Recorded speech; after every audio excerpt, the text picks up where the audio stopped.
Good morning students. இப்போ இருக்கிற current சினாரியோவில் ஒரு பக்கம் டெக்னாலஜி என்ன ஆகிட்டே போயிட்டுருக்கு அப்படின்னா வளர்ந்துக்கிட்டே போயிட்டுருக்கு. அதே சமயம் இன்னொரு பக்கம் இயற்கை என்ன ஆகிட்டே இருக்குது, இயற்கை வளங்கள் அழிஞ்சுக்கிட்டே வந்துட்டுருக்கு. ஏன் அப்படின்னு கேட்டிங்கன்னா, நம்ம தேவைக்கு ஏற்ற மாதிரி நம்ம இயற்கை வளங்களை நம்ம எடுத்துக்கிட்டே இருக்கோம். எக்ஸாம்பிளுக்கு போர்வெல்லாக இருக்கட்டும், வாட்டர் ஏர்லேருந்து, சோலார்லேருந்து, விண்ட் எனர்ஜிலேருந்து எல்லாமே நம்ம தேவைக்கு ஏற்ப நம்ம எடுத்துக்கிட்டே தான் இருக்கோம். ஆனால் நம்மக்கிட்ட ஒரு அவேரே கிடையாது. ஃப்யூச்சர் ஜென்ரேஷனுக்கு நம்ம எடுத்துட்டு இருக்கிற இந்த இயற்கை வளங்களாவது அவங்க எடுப்பாங்களா அப்படின்னு கேட்டிங்கன்னா, கண்டிப்பாக அது ஒரு டவுட்டான விஷயமா தான் இருக்குது.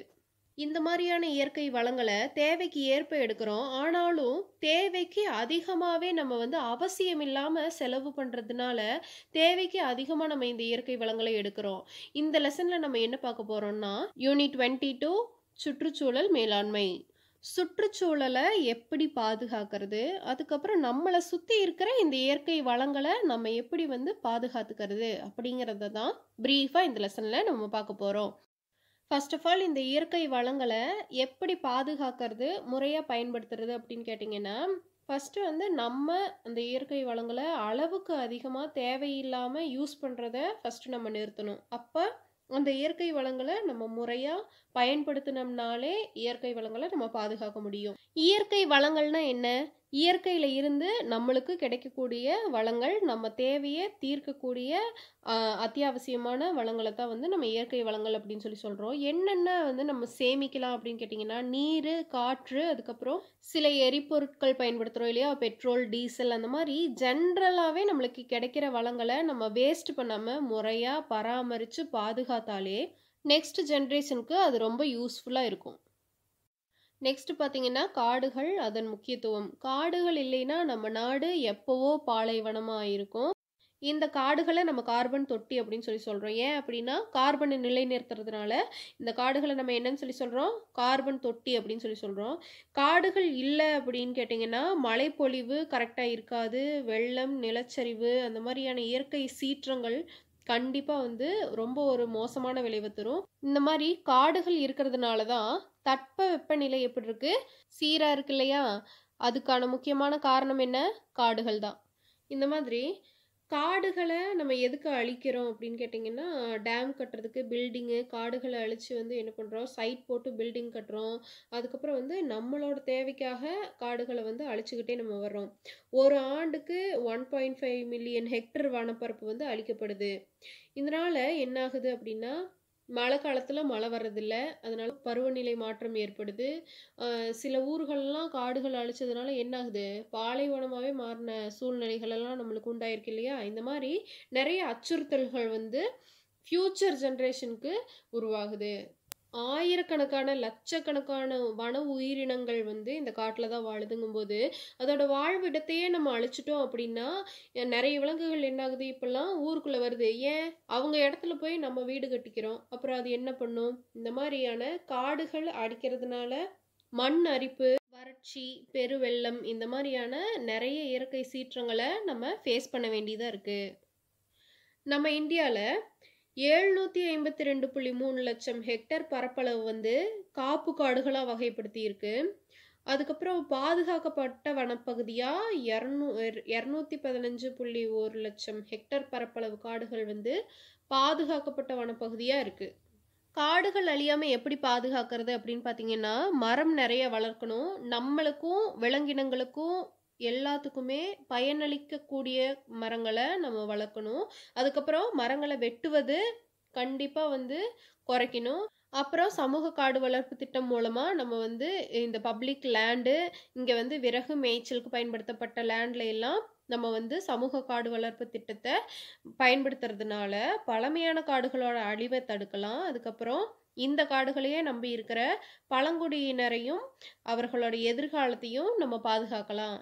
அதுக்கப்புறம் சில சட்டங்களை இயற்றி காடுகளை பாதுகாக்கலாம். எப்படின்னா, தேசிய காடுகள் சட்டம் 1952, அதுக்கப்புறம் 1988 இயற்றின சட்டம், காடுகள் பாதுகாப்பு சட்டம் 1980 இயற்றின சட்டம். இந்த மாதிரியான சட்டங்கள் போட்டு காடுகளை அழிச்சா தகுந்த தண்டனை வழங்கப்படுங்கிற மாதிரியான சட்டங்கள் போட்டு நம்ம காடுகளை பாதுகாக்கலாம். அதுக்கப்புறம் வன உயிரினங்களின் பாதுகாப்பு. வன உயிரினங்கள்னு நம்ம எதை சொல்லுவோம் அப்படின்னா, காடுகள், புல்வெளிகள், பாலைவனங்கள்ல வாழ்ற உயிரினங்கள். அதாவது மனிதர்களால் வளர்க்கப்படாத உயிரினங்களை தான் நம்ம என்னன்னு சொல்றோம்? வன உயிரிகள் அப்படின்னு சொல்லி நம்ம சொல்றோம். காடுகளை பாதுகாப்பதும், வன உயிரினங்களை பாதுகாப்பதும் ஒன்றோடொன்று தொடர்புடையவை. இந்த வன உயிரிகள் இந்த காட்டுல இருக்கிறதுனால நம்ம நாட்டோட பொருளாதாரம் மேம்படுது. எப்படின்னு கேட்டிங்கன்னா, ஃபாரின் கண்ட்ரீஸ்ல இருந்து கூட நம்ம வைல்ட் லைஃப் அனிமல்ஸை பார்க்கறதுக்காக நிறைய டூரிஸ்ட்ஸ்லாம் வர்றாங்க இல்லையா? அதனால வருவாய் பெருகுது. அதனால நம்ம இந்தியாவோட எக்கனாமிக் லெவலை மேம்படுத்துறதுக்காக இந்த காடுகள், வன உயிரிகள் ரொம்ப ஹெல்ப்ஃபுல்லாக இருக்கு. இத்தகைய வன உயிரினங்களோட எண்ணிக்கை வர வர குறைஞ்சிக்கிட்டே வருது. இதுக்கான காரணம் என்ன அப்படின்னு பார்த்தீங்கன்னா, காடுகளை அழிக்கிறது தான். 1970 இருந்து 2014 வரைக்கும் 52% வன உயிரினங்கள் குறைஞ்சிருக்கு. அதோட எண்ணிக்கை என்ன இருக்கு? குறைஞ்சிருக்கு. 52% குறைஞ்சிருக்கு. இதை எப்படி தடுக்கலாம்? இது குறையாம எப்படி தடுக்கலாம்? இந்த வன உயிர்களை எப்படி பாதுகாக்கலாம் அப்படின்னு கேட்டிங்கன்னா, ஃபர்ஸ்ட் ஆஃப் ஆல் இந்த வன உயிரிகளை வேட்டையாடுறத ஃபர்ஸ்ட் தடுக்கணும். அதுக்கப்புறம் சிற்றினங்களையும் நம்ம பாதுகாக்கணும். அதுக்கப்புறம் அரிய வகை மூலிகைகள், தாவரங்கள், அதுக்கப்புறம் அழியக்கூடிய நிலையில இருக்கிற விலங்குகள் எல்லாத்தையுமே பாதுகாக்கணும். எப்படின்னு கேட்டிங்கன்னா, இந்த சரணாலயங்கள் அமைத்து, அதுக்கப்புறம் பூங்காக்கள், தேசிய பூங்காக்கள் எல்லாம் இருக்கு இல்லையா? வேடந்தாங்கல் போகும்ல, பறவைகள் சரணாலயம், விலங்குகளுக்கான சரணாலயங்கள்லாம் அமைத்து இந்த மாதிரி வன உயிர்களை பாதுகாக்கணும். இந்த மாதிரி வன உயிரினங்களை பாதுகாக்கணும் அப்படிங்கிற சட்டம் எப்போ ஏற்படுத்தப்பட்டது அப்படின்னு கேட்டிங்கன்னா, 1972. இந்த சட்டத்தோட முக்கிய அம்சங்கள் அப்படின்னு பார்த்தீங்கன்னா, வன உயிரினங்களை வேட்டையாடினாலும் அதை கொன்னாலும் தண்டனைக்கு உட்படுத்தப்படுவாங்க. அதுதான் முதல் அம்சம். அதுக்கப்புறம் இந்த வன உயிரினங்களை பாதுகாக்கிறதுக்காக சரணாலயங்கள், தேசிய பூங்காக்கள் எல்லாம் ஏற்படுத்துறதுக்கான ஆக்ஷன்ஸ் எடுத்தாங்க. அதுக்கப்புறம் அழியக்கூடிய நிலையில இருக்கிற உயிர்கள்லாம் இருக்கு இல்லையா? கிளி அந்த மாதிரியான சில உயிரினங்கள் எல்லாம் அழியக்கூடிய நிலையில இருக்குல்ல, குருவிகள் அந்த மாதிரியான உயிர்களை பாதுகாக்கிறதுக்கான சிறப்பு திட்டங்கள் எல்லாம் கொண்டு வந்தாங்க. அதுக்கப்புறம் சென்ட்ரல் கவர்மெண்ட் மத்திய வனவிலங்கு வாரியம் ஏற்படுத்தப்பட்டு அதன் மூலமா தேசிய பூங்காக்களுக்கான அங்கீகாரம் வழங்கப்படுகிறது அப்படிங்கிறது தான் இதோட அம்சம். அதுக்கப்புறம் லாஸ்டா என்னன்னா, வன உயிர்கள் அப்புறம் அதன் மூலம் கிடைக்கிற பொருட்கள் எப்படின்னா, யானையிலேருந்து என்ன பொருள் கிடைக்கிது? தந்தம். அப்புறம் புலினா புலியிலேருந்து பல்லு, இந்த மாதிரி எல்லாம் இல்லீகலாக விற்கிறாங்க இல்லையா? வணிகம் செய்கிறாங்க இல்லையா? அது தடை செஞ்சுட்டாங்க. அது மட்டும் இல்லாமல் இந்த வன உயிரினங்களை பாதுகாக்கிறதுக்காக நிறைய நிறுவனங்கள் இருக்கு. என்னென்னா, first Indian board of wildlife, இந்திய வன உயிரி வாரியம், IWBL. அதுக்கப்புறம் சர்வதேச வன உயிரி நிதியம், WWF அப்படின்னா வேர்ல்டு வைல்ட் லைஃப் ஃபண்டு. அதுக்கப்புறம் உலக பாதுகாப்பு ஒன்றியம், WCN அப்படின்னா வைல்ட் லைஃப் கன்சர்வேஷன் நேச்சர். அதுக்கப்புறம் பன்னாட்டு இயற்கை மற்றும் இயற்கை வளங்களுக்கான பாதுகாப்பு ஒன்றியம், IUCN அப்படின்னா international union of conservation of nature. அதுக்கப்புறம் ஆபத்தான இனங்களை பாதுகாப்பதற்கான சர்வதேச வர்த்தக மாநாடு, CITES அப்படிங்கிறது convention on international trade in endangered species of wild fauna and flora. அதுக்கப்புறம் பாம்பே இயற்கை வரலாற்று நிறுவனம், பாம்பே நேச்சுரல் ஹிஸ்டரி சொசைட்டி. லாஸ்ட்டாக இந்திய வன உயிரி பாதுகாப்பு நிறுவனம், டெஹ்ராடூன்ல இருக்கு. இந்த மாதிரியான காடுகளையும் வன உயிரினங்களையும் அழிக்கிறதுனால இன்னொரு முக்கியமான பாதிப்பு ஏற்படுது. அது என்னன்னா, நிலச்சரிவு, அதிவேக காற்று, பெருவெள்ளம் இந்த மாதிரிலாம் ஆகிறதுனால மண் வளம் கம்மியாகுது. இதனால மண் அரிப்பு ஏற்படுது. மண் அரிப்புன்னா ஒன்றும் இல்லை, மேலடுக்கு மண் இருக்கு இல்லையா? அது காற்று வீசுறதுனாலையோ இல்லை நீரோட்டத்தினாலேயோ அடிச்சுட்டு போகுது இல்லையா? அதை தான் நம்ம மண் அரிப்பு அப்படின்னு சொல்லி சொல்கிறோம். இந்த மண் அரிப்பு எதனால் ஏற்படுது அப்படின்னு பார்த்தீங்கன்னா, அதிவேகமாக வீசுகிற காற்றுனாலையோ, அதுக்கப்புறம் வெள்ளம் வந்துருச்சுனாலோ, இல்லை நிலச்சரிவு ஏற்பட்டுருச்சுனாலோ, இல்லைன்னா நம்ம வேளாண்மை செய்கிறோம் இல்லையா? வேளாண்மை பண்ணுறதுனால பயன்படுத்துறதுனால, அதுக்கப்புறம் காடுகள அழிக்கிறோம், சுரங்கத்தை ஏற்படுத்துறோம், அதுக்கப்புறம் வந்து நம்ம கால்நடைகளை எல்லாம் மேயறதுக்கு விடுறோம். அந்த மாரியான சில காரணங்கள்னால இந்த மண் அரிப்பு ஏற்படுது. இந்த மண் அரிப்ப எப்படி வந்து நம்ம மேலாண்மை செய்யலாம் அப்படின்னு பார்த்தீங்கன்னா, அதுக்கு சில வழிமுறைகள் இருக்கு.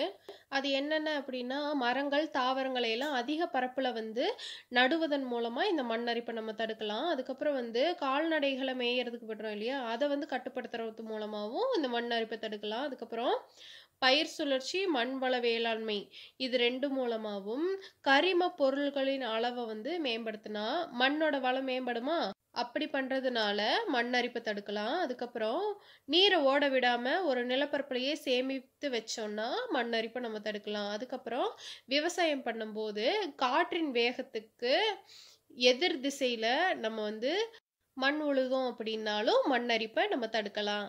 ஏன் இந்த மாரி காடுகள், வன உயிரிகள், மண் வளங்களை எல்லாம் நம்ம வந்து பாதுகாத்து வைக்கணும் அடுத்த தலைமுறைக்கும் அப்படின்னு சொல்லி கேட்டீங்கன்னா, இதிலிருந்து தான் நம்ம வந்து நெறைய ஆற்றல் வளங்கள நம்ம அத்தியாவசிய தேவைக்கு எடுத்துட்டு இருக்கோம். அப்படின்னு பார்க்கும்போது, புதுப்பிக்கத்தக்க ஆற்றல், புதுப்பிக்க இயலாத ஆற்றல் வளங்கள்னு சொல்லிட்டு 2 விதமா இருக்கு.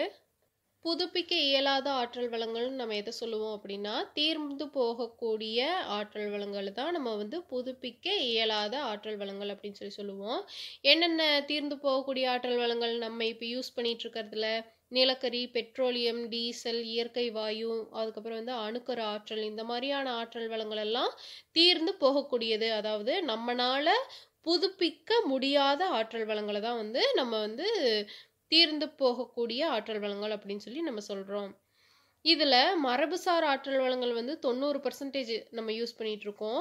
வேர்ல்ட் லெவல்ல 10% அணு ஆற்றல் யூஸ் பண்றோம். அதுக்கப்புறம் புதுப்பிக்கத்தக்க ஆற்றல் வளங்கள் அப்படின்னா, தீர்ந்தே போகாத ஆற்றல் வளங்கள தான் நம்ம வந்து புதுப்பிக்கத்தக்க ஆற்றல் வளங்கள் அப்படின்னு சொல்லி நம்ம சொல்றோம். இந்த ஆற்றல் வளங்கள் என்னென்னன்னு பார்த்தீங்கன்னா, உயிரி எரிபொருள், உயிரி பொருண்மை ஆற்றல், புவி வெப்ப ஆற்றல், நீர் ஆற்றல் அதாவது நீர்மின் ஆற்றல் மற்றும் ஓத ஆற்றல், சூரிய ஆற்றல், அதுக்கப்புறம் காற்று ஆற்றல், விண்ட்ல இருந்து நம்ம எடுக்கிறோம் இல்லையா? காற்றாலை மூலமா. இந்த மாரியான ஆற்றல் வளங்களை எல்லாம் நம்ம புதுப்பிக்கத்தக்க ஆற்றல் வளங்கள் அப்படின்னு சொல்லி சொல்றோம். இது நம்மளுக்கு குறைஞ்ச விலையிலேயே கிடைக்கிற ஆற்றல் வளங்களா இருக்கும். அதுக்கப்புறம் வந்து இந்த ஆற்றல் வளங்கள் மரபுசாரா ஆற்றல் மூலங்கள் அப்படின்னு சொல்லி நம்ம சொல்றோம். புதுப்பிக்க இயலாத ஆற்றல் வளங்களை என்னன்னு சொல்லுவோம்? மரபுசார் ஆற்றல் மூலங்கள் அப்படின்னு சொல்லுவோம். இந்த புதுப்பிக்கத்தக்க ஆற்றல் வளங்களை மரபுசாரா ஆற்றல் மூலங்கள் அப்படின்னு சொல்லி நம்ம சொல்லுவோம். அடுத்து வந்து புதைப்படிவ எரிபொருட்கள். இது எப்படி உருவாகுது அப்படின்னு கேட்டிங்கன்னா, ரொம்ப வருஷத்துக்கு முன்னாடி இறந்து போன உயிரினங்கள் இருக்கு இல்லையா? அது வந்து மண்ணுல மக்கி, காற்று இல்லாத சூழல்ல மக்கி, புதைஞ்சு போனதுக்கு அப்புறமா அது மேல மண்ணு மேலடுக்குல வந்து படிஞ்சுக்கிட்டே வரும். அப்ப வந்து இந்த மக்குன பொருட்கள் எல்லாம் என்னாகும்? மண்ணடுக்குக்கு கீழ போயிட்டே இருக்கும். அப்போ வெப்பம் மற்றும் அழுத்தம் காரணமா அது வந்து ஹைட்ரோ கார்பனா மாற்றமடையுது. இத தான் வந்து நம்ம புதைப்படிவ எரிபொருட்கள் அப்படின்னு சொல்றோம். நம்ம புதைப்படிவ எரிபொருட்கள் வந்து டெய்லி யூசேஜ்க்கே பயன்படுத்துறோம். என்னென்னன்னா பெட்ரோலியம், நிலக்கரி, இயற்கை வாயு இது எல்லாமே என்னதான்? புதைப்படிவ எரிபொருட்கள் தான். இந்த மாரியான நிலக்கரி, பெட்ரோலியம் இந்த மாரியான இயற்கை வளங்கள எப்படி பாதுகாக்கிறது அப்படிங்கிறதுக்கான சில வழிமுறைகள் இருக்கு. என்னென்னன்னா, பெட்ரோலியம் நம்ம எப்படி சேவ் பண்ணலாம்னா, குறைந்த தூரத்துக்கு போகும்போது, அதாவது பக்கத்துல தான் இருக்கு அந்த இடம் அப்படிங்கும்போது, சைக்கிள்ல போலாம், இல்லைன்னா நடந்து போலாம். பெட்ரோல் யூஸ் பண்ற வண்டிய வந்து நம்ம குறைச்சுக்கலாம். அதோட தேவைய என்ன பண்ணிக்கலாம்? குறைச்சுக்கலாம். நிலக்கரி பயன்பாட்ட வந்து எப்படி பாதுகாக்கலாம் அப்படின்னு பார்த்தீங்கன்னா, கரண்ட்ட மிச்சப்படுறது மூலியமா நம்ம பாதுகாத்துக்கலாம். அதுக்கப்புறம் சமைக்கிறதுக்கு கெரசினு, சிலிண்டர் அந்த மாரி எல்லாம் எடுக்கிறோம் இல்லையா? அத வந்து அளவுக்கு அதிகமா பயன்படுத்துறத நம்ம குறைக்கலாம். அடுத்து வந்து மரபு சாரா அல்லது மாற்று ஆற்றல் மூலங்கள். இந்த புதிய ஆற்றல் மூலங்களை நம்ம தேவைக்கு அதிகமா யூஸ் பண்ணாம குறைஞ்சபட்சம் நம்ம வந்து இதோட தேவையை குறைச்சுக்கிட்டோம்னாலே பாதுகாக்க முடியும். இந்த ஆற்றல் வளங்கள் என்னென்ன அப்படின்னு பார்த்தீங்கன்னா, சூரிய ஆற்றல், நீராற்றல், உயிரி வாயு, செயல்வாயு, காற்று ஆற்றல், அதுக்கப்புறம் ஓத ஆற்றல். இந்த மாதிரியான ஆற்றல் வளங்களை நம்ம உபயோகிக்கிறது மூலமா சுற்றுச்சூழலுக்கு எந்த ஒரு பாதிப்பும் ஏற்படுத்தாம இந்த ஆற்றல் வளங்களை நம்மளால பயன்படுத்த முடியும். ஃபர்ஸ்ட் வந்து சூரிய ஆற்றல். சூரிய ஆற்றல்ல இருந்து வரக்கூடிய வெப்பமும் ஒளியும் 47% தான் நம்ம பூமியை வந்தடையுது. இந்த 47% இருந்து நம்ம ஒரு சிறிய அளவு எடுத்து பயன்படுத்தினாலே நம்மளுக்கான அத்தியாவசிய தேவைகள்ல இருந்து எல்லா தேவைகளையுமே நம்ம பூர்த்தி செய்ய முடியும். இந்த சூரிய ஆற்றலை பயன்படுத்தி செஞ்ச சாதனங்களை நம்ம யூஸ் பண்ணோம்னாலே எலக்ட்ரிசிட்டியில இருந்து மற்ற எல்லா ஆற்றல் மூலங்களையும் நம்ம என்ன பண்ண முடியும்னா பாதுகாக்க முடியும். அதுக்கு என்ன பண்ணணும்னா சூரிய மின்கலன்கள் அமைக்கணும் ஃபர்ஸ்ட். இந்த மின்கலன்களை நம்ம பார்த்துருப்போம், போட்டோ வோல்டாயிக் கருவிகள் அப்படின்னு சொல்லுவோம். அந்த பிளேட் எதால் ஆனது அப்படின்னு கேட்டிங்கன்னா சிலிக்கா ஆளானது. இந்த பிளேட் என்ன பண்ணும், இந்த சூரிய மின்கலன் என்ன பண்ணும் அப்படின்னா சூரிய ஒளி இருக்கு இல்லையா, அதை மின் ஆற்றலா மாற்றும். இது அதிக அளவு மாசு ஏற்படுத்துமான்னு கேட்டிங்கன்னா கண்டிப்பாக கிடையாது. இதில் வந்து எந்த ஒரு ஆபத்தான வாயுக்களோ எதுவுமே வந்து வெளியேறது இல்லை. இந்த போட்டோ வோல்டாயிக் கருவின்னு சொல்லக்கூடிய இந்த சூரிய மின்கலனோட பயன்கள் என்னென்னு பார்த்தீங்கன்னா ஸ்ட்ரீட் லைட்டு, சிக்னலு, அதுக்கப்புறம் வந்து டிவி, ரேடியோ, கால்குலேட்டர், அதுக்கப்புறம் வந்து இப்போ எலக்ட்ரானிக் வாட்சஸ் எல்லாம் வந்திருக்கு இல்லையா, அந்த மாதிரியான சில சாதனங்கள்லையும் நம்ம இந்த சூரிய மின்கலனை பயன்படுத்துகிறோம். அப்புறம் வந்து சூரிய மின்கலன் அடுக்குகள் எப்படி தயாரிப்பது அப்படின்னு பார்த்தீங்கன்னா இந்த சூரிய மின்கலன்களை தொடர் அடுக்கா அமைப்பதன் மூலமா இந்த சூரிய மின்கலன் அடுக்குகளை நம்ம வந்து என்ன பண்ணலாம்னா ப்ரொடியூஸ் பண்ணலாம். இதனால நம்மளுக்கு என்ன பயன்னு கேட்டிங்கன்னா கரண்ட்டை அதிக அளவு நம்ம எடுத்துக்கலாம். இந்த சூரிய ஆற்றல், அதாவது சோலார் எனர்ஜி, இந்த சூரிய ஆற்றலை பயன்படுத்தி நம்ம சமைக்கலாம். எப்படின்னா இதுக்கு ஒரு சூரிய சமையற்கலன் இருக்கு. அதுக்குள்ள அது ஒரு பாக்ஸு. அதுக்கு உள்ள என்னன்னா full and full black polish பண்ணியிருப்பாங்க.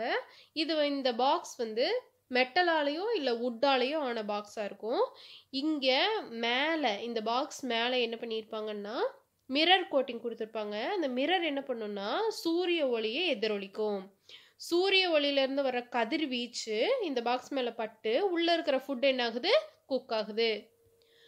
அதுக்கப்புறம் சூரிய ஒளி வெப்ப ஆற்றல் நிலையங்கள். இங்கே என்ன பண்ணுவோம் அப்படின்னா சூரிய ஒளி தகடுகள் இருக்கு இல்லையா, அது குவிக்கப்பட்ட ஒரு சூரிய ஒளி மூலம் இருக்கும். அந்த ஒளி மூலத்தில் நம்ம நீரை வந்து பாயில்டு வாட்டர் வந்து அதில் இருக்கும். அந்த சூரிய ஒளி மூலத்தில் அதில் இருந்து வேப்பரைஸ் ஆகி வர்ற அந்த நீராவியை டர்பைன் என்ன பண்ணும், அந்த நீராவியை கரண்ட்டாக என்ன பண்ணுன்னா ப்ரொடியூஸ் பண்ணும்.